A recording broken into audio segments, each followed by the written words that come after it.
Hola a todos y todas. Hoy continuamos con la tercera parte y última del laboratorio 4, donde hemos revisado los ácidos nucleicos y las proteínas desde el punto de vista estructural, funcional y además aplicando ciertas bases de datos para obtener información relevante como lo son GenBank, PubMed y Protein Data Bank. Hoy vamos a ver la reacción de Biuret, la denaturación y cómo con la denaturación se afecta la actividad enzimática de una enzima, en este caso la catalasa. La bibliografía sigue siendo la misma de la semana pasada, tanto en el capítulo 2 y 3 de el LODICH pueden encontrar aspectos relevantes sobre la estructura y función de las proteínas, y en el Leninger también principios de bioquímica en el capítulo 3 van a encontrar información sobre aminoácidos, péptidos y proteínas. Ya luego de haber revisado la semana pasada los niveles progresivos de complejidad estructural, ¿no es cierto?, la estructura primaria, secundaria, terciaria y cuaternaria en el caso de las proteínas con subunidades múltiples, podemos pasar a entender ciertas reacciones. Una de ellas es la pérdida del plegamiento precisamente de esta proteína, que viene del inglés que viene acá, ¿no es cierto? Y se traduce como denaturación, desnaturación, desnaturalización. Hay distintas apuestas, hay personas que defienden más un concepto sobre otro, pero lo cierto es que los tres se emplean. Lo importante es que este proceso se enfoca en la pérdida del plegamiento de esta proteína, es decir, se pierde en el caso de las proteínas con subunidades múltiples la estructura cuaternaria, la terciaria y la secundaria. Y bueno, queda solo la estructura primaria. Recuerden que la estructura primaria es la unión covalente de los residuos aminoácidos que componen una cadena polipeptídica. Vamos a hacer, y la semana pasada hacíamos la salvedad que los enlaces disulfuro entonces también estaban comprendidos dentro de la estructura primaria. Ahí vamos a hacer la salvedad de que según las condiciones de la denaturación, en algunos casos se va a disolver este enlace disulfuro y en algunos casos no. Lo relevante es que el enlace peptídico permanece y estos cambios estructurales se van a ir, esta pérdida del plegamiento, esta pérdida de ciertas estructuras, se va a traducir en cambios significativos en las propiedades físico-químicas que presenta una proteína. Dentro de ello, recordando también esta triada donde decíamos hay tres pilares fundamentales a la hora de estudiar las proteínas que se interconectan. La secuencia aminoácidica va a determinar la estructura y la estructura se va a asociar indisolublemente a su función. En realidad estos tres pilares se asocian indisolublemente. Entonces, si esta proteína se denatura completamente, va a perder su función biológica, va a perder su estructura y por ende va a perder su función. Y además van a haber una seguidilla de cambios que responden predominantemente a que hay grupos R, es decir, la cadena lateral de los residuos aminoácidos, van a quedar expuestos. Y ahí va a cobrar relevancia los residuos hidrofóbicos que generalmente veíamos se asocian al core o hacia el interior de las estructuras de las proteínas en cuanto al plegamiento. Entonces vamos a ver que por ejemplo, en este huevo frito, que la clara contiene principalmente ovoalbúmina, vamos a ver que las proteínas se denaturan, entonces van a irse asociando a un aumento de la viscosidad, disminuye el coeficiente de difusión y disminuye la solubilidad, a propósito precisamente de la exposición de estos residuos hidrofóbicos. Y bueno, según la proteína, según las condiciones de denaturación y otorgando ciertas condiciones adecuadas, esta proteína se puede replegar y este proceso se conoce como renaturación. Esto es bien importante, sobre todo cuando uno trabaja con proteínas recombinantes, porque en el proceso donde se purifican ciertas proteínas, estas en algunos casos sufren denaturación y de ahí por una seguida de procesos, al mantenerlas en determinadas condiciones, se permite que éstas alcancen nuevamente su plegamiento adecuado y con ello se pueden administrar, ¿no es cierto?, en algunos casos a los seres humanos y cumplen adecuadamente su función. La denaturación se produce en definitiva por distintos agentes que lo que van a hacer es destruir las interacciones débiles.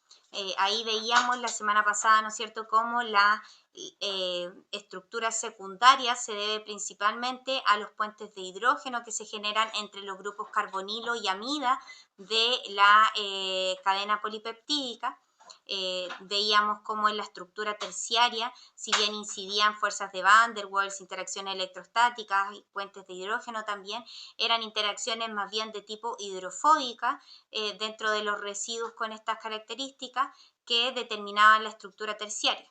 Y en definitiva, los agentes como agentes que generen un pH muy ácido o muy básico también a las altas temperaturas o altas concentraciones salinas, van a venir a afectar estos enlaces y con ello provocan la denaturación de las proteínas y por eso se le conoce como agentes denaturantes.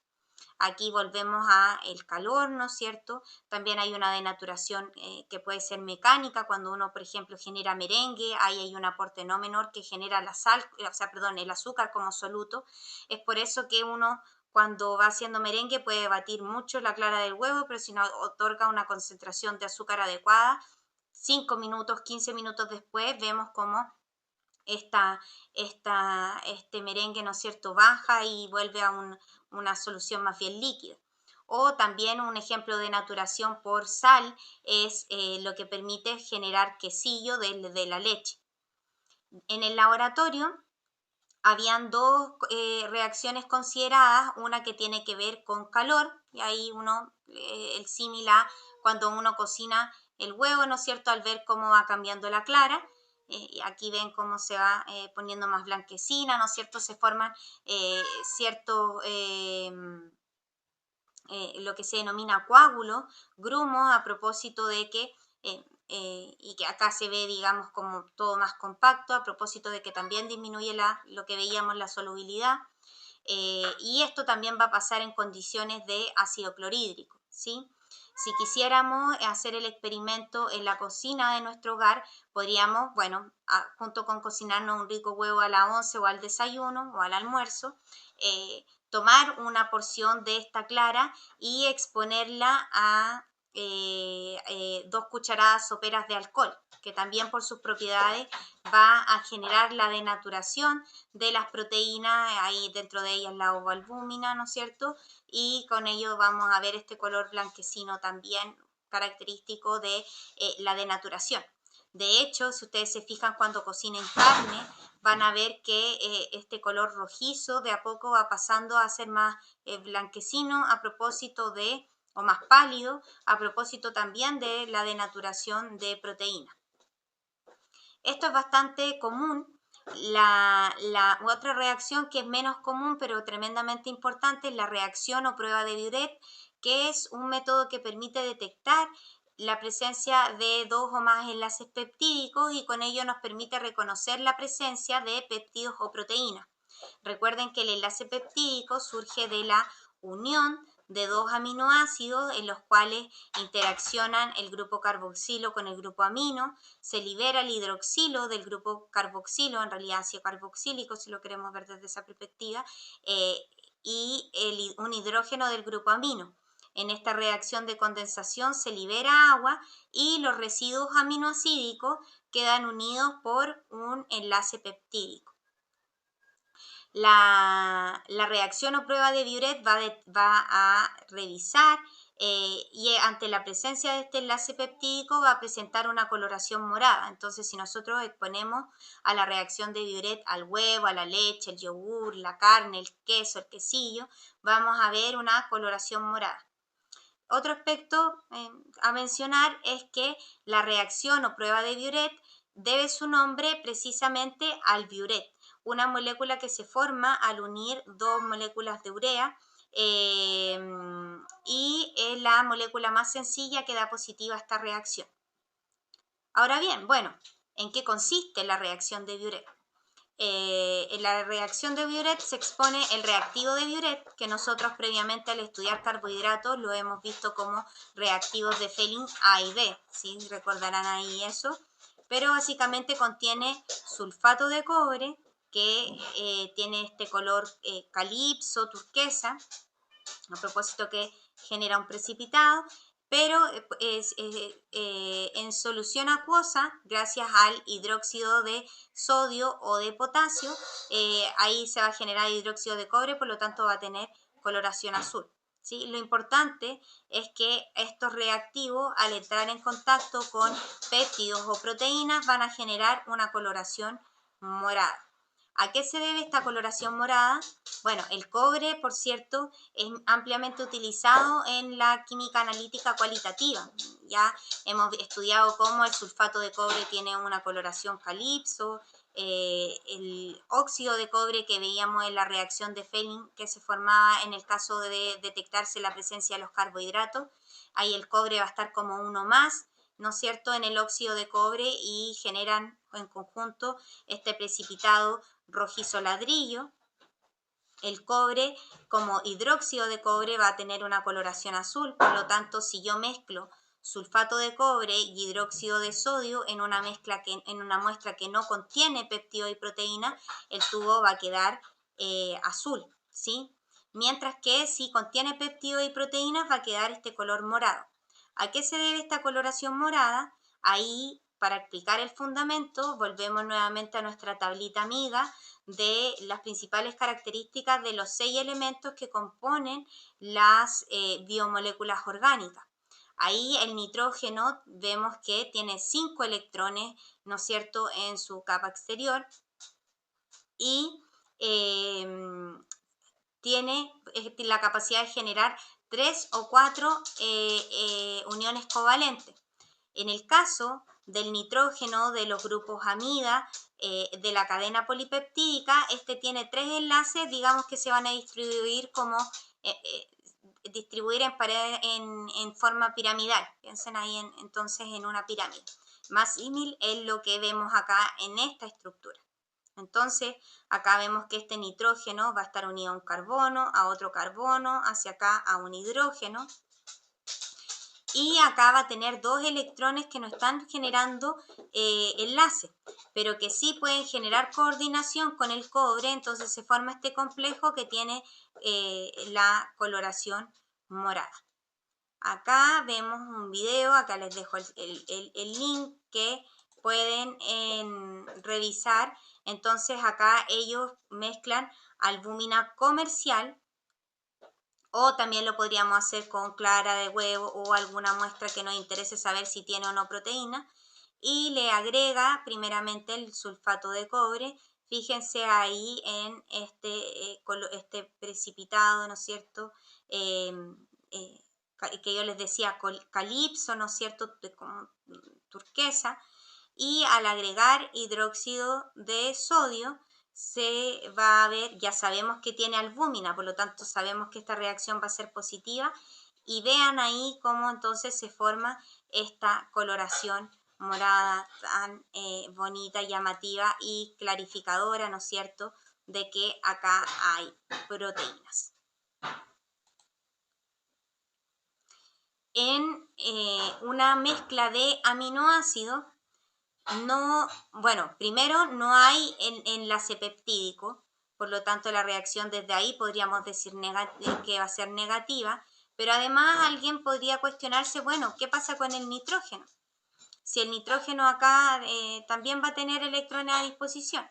La semana pasada veíamos que en condición a pH fisiológico, ¿no es cierto?, el carboxilo se encuentra sin el protón, y acá el nitrógeno se encuentra unido genera 4 enlaces, ¿sí?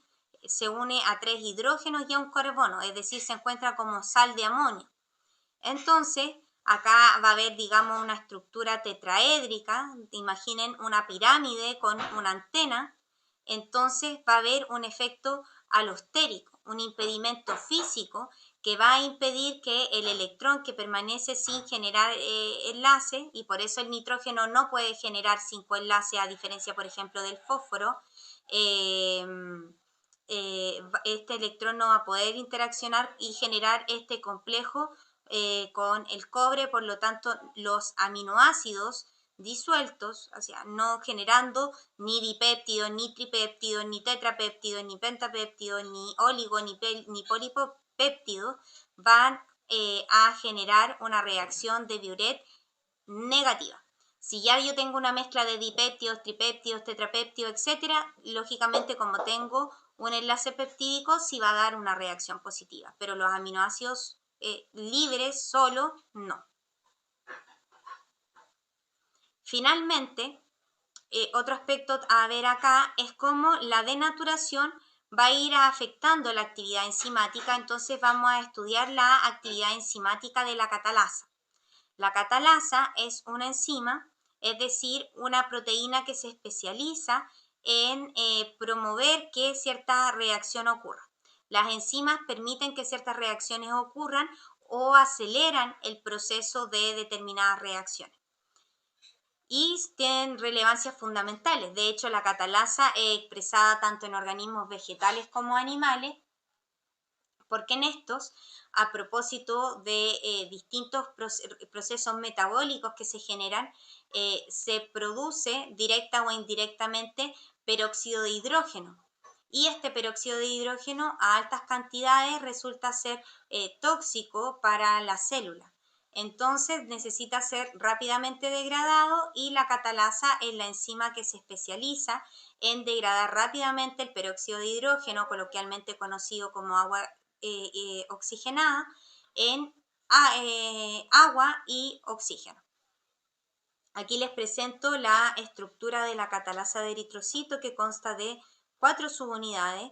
En cada una de las 4 subunidades vamos a encontrar un grupo hemo, es decir, la coordinación con un hierro. Aquí se muestra en el dominio 2 que presenta aquí esta estructura tipo barril que contiene el grupo hemo. Y en realidad, si nosotros analizáramos en detalle la reacción, ocurre por una seguidilla de pasos, ¿sí? Pero en definitiva la reacción global es esta, la cual se degrada peróxido de hidrógeno a agua y a oxígeno. Aprovechándonos de la alta presencia de peroxidasa, de esta catalasa, es que nosotros empleamos agua oxigenada, ya se ha cambiado por antiséptico menos inocuo. Pero se ha empleado históricamente agua oxigenada para desinfectar una herida. ¿Por qué? Porque muchas bacterias patógenas son anaeróbicas, es decir, mueren en presencia de altas cantidades de oxígeno. Entonces nosotros, al agregar peróxido de hidrógeno, la catalasa lo va a degradar rápidamente a oxígeno, generando este intenso burbujeo, y eso permite esta alta cantidad de oxígeno, el acabar con patógenos de naturaleza anaeróbica. Ahí lógicamente revisábamos que el agua oxigenada es dañino para la célula, entonces ahí entra de relevancia el evaluar con criterio, ¿no es cierto?, cuando se emplea. Aquí en este caso, en esta herida, por ejemplo, tiene algo de pelusas, algo de pelo, entonces es conveniente el agua oxigenada porque si no, si bien se genera un cierto tipo de injuria por el mismo peróxido de hidrógeno, estas mismas burbujas permiten sacar esos elementos de los cuales también generaríamos injuria en el tejido al tratar de sacarlos por alguna forma física u otra, ¿sí? Hay distinto en el caso de heridas mayores, pero lo relevante dentro de que ya después van a ir familiarizándose cada vez más con los distintos antisépticos y cuál emplear en cuál caso, ¿no es cierto? Es entender el fundamento de por qué el agua oxigenada tiene un efecto este efecto, ¿no es cierto?, de matar, de acabar con ciertos patógenos. La actividad de la catalasa la podemos estudiar mediante trozos de hígado. ¿Por qué se suele utilizar el hígado? Porque es el órgano que sintetiza la catalasa, ¿sí? Entonces, y acá esto nos permite estudiar la función de esta enzima en sus condiciones normales y evaluar qué sucede con esta cuando está denaturada. Entonces, por ejemplo, si nosotros exponemos trozos de hígado a agua oxigenada, vamos a ver este burbujeo intenso asociado a la formación de oxígeno. Pero si estos trozos de hígado previamente fueron expuestos a condiciones denaturantes, por ejemplo al calor, vamos a ver que, fíjense acá cómo se representa que cambia el color, ¿no es cierto? Se vuelve más pálido y, bueno, luego de someter estos trozos de hígado a condiciones denaturantes, si los sometemos a agua oxigenada, no vamos a ver este burbujeo, no se va a generar esta reacción a propósito de que la proteína se encuentra denaturada. Acá les dejé también otro video donde aquí repiten, perdón, en el ensayo 1, en el tubo 1, se encuentra peróxido de hidrógeno y se expone hígado de pollo a este peróxido de hidrógeno. Entonces fíjense cómo ocurre la reacción, este burbujeo, ¿no es cierto?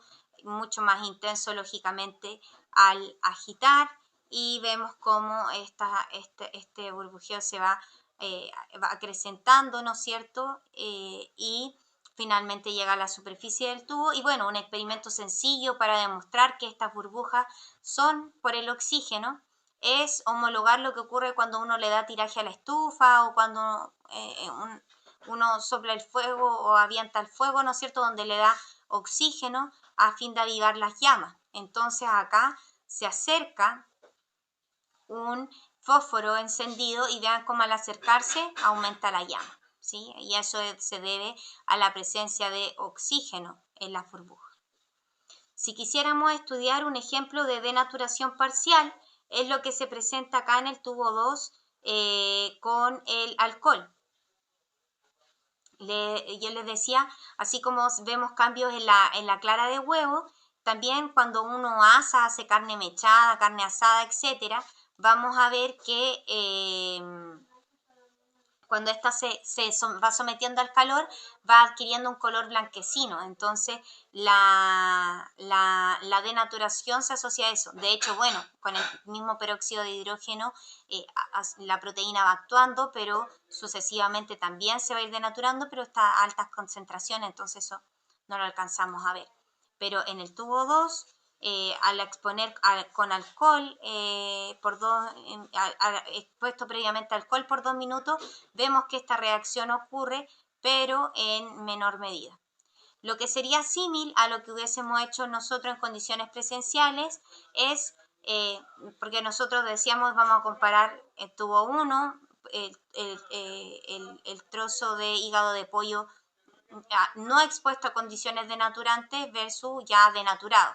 En este caso, en vez de denaturar con calor, lo hacen con ácido clorhídrico, que es mucho más fuerte. Fíjense cómo rápidamente apenas ingresa y entra en contacto, se va adquiriendo este color pálido y a medida que avanzan los 2 minutos de incubación, mucho más. El punto de comparación que pueden emplear acá es este trozo de hígado de pollo que queda adherido al tubo de ensayo, ¿sí? Entonces fíjense que así entró todos estos trozos y ya va así, va adquiriendo una coloración cada vez más blanquecina, inclusive diría yo un poco casi hasta amarillenta. A medida que avanza el tiempo, ¿no es cierto? Y se asegura la completa denaturación, luego de 2 minutos se elimina el exceso de ácido clorhídrico y ahora se va a agregar peróxido de hidrógeno. ¿Qué ocurriría aquí? Bueno, lo correcto es que si se sometió este trozo de hígado a condiciones denaturantes, la catalasa se denaturó y por ende perdió su función. Y fíjense cómo este burbujeo intenso que yo veía en el tubo 1 y en menor medida en el tubo 2 se perdió, ¿sí? No veo burbujas acá abajo. Ahí arriba, en este trocito de hígado que quedó adherido al tubo, fíjense cómo se ve algo de espuma, o sea, digamos de burbujeo, porque aquí no hubo, y ahí es importante que ahí se puede también observar con cuidado la diferencia. Pero ahí entonces demostramos que en condiciones denaturantes, ¿no es cierto? Esta enzima en particular, la catalasa, pierde su función. Como conclusiones, si tenemos una sustancia purificada y que no sabemos qué es, podemos determinar si es una proteína o podemos determinar la presencia de proteínas en un alimento o en una muestra problema mediante la reacción de Biuret, la cual va a ser positiva si se presenta una coloración morada que proviene de la formación de un complejo entre el cobre y el nitrógeno de los grupos amida de la cadena polipeptídica. A su vez, la denaturación de una proteína va a ir alterando sus características físicas, químicas, estructurales, funcionales, ¿no es cierto? Y no obstante, esta proteína denaturada sí va a presentar reacción de Biuret positiva a propósito de que la unión peptídica permanece, no obstante, va a perder su función y en este caso la catalasa, luego de haber sido expuesta a agentes denaturantes, no va a generar o va a haber disminuida la degradación de peróxido de hidrógeno. ¿Sí? Cuando, por ejemplo, se exponía al alcohol con una denaturación parcial, se ve que esta reacción se ve mermada, pero ya cuando hay una completa denaturación por calor, por ácido clorhídrico, ya no hay burbujeo. Característico de la formación de oxígeno, producto de la degradación del peróxido de hidrógeno, ¿no es cierto?, a agua y oxígeno. Y ya habíamos visto que los aminoácidos por separado, a propósito de que se encuentran como sales de amonio, no van a tener las condiciones necesarias para generar este complejo del cobre con los electrones del nitrógeno. Por lo tanto, la reacción de Biuret va a ser negativa. Por su atención, muchas gracias.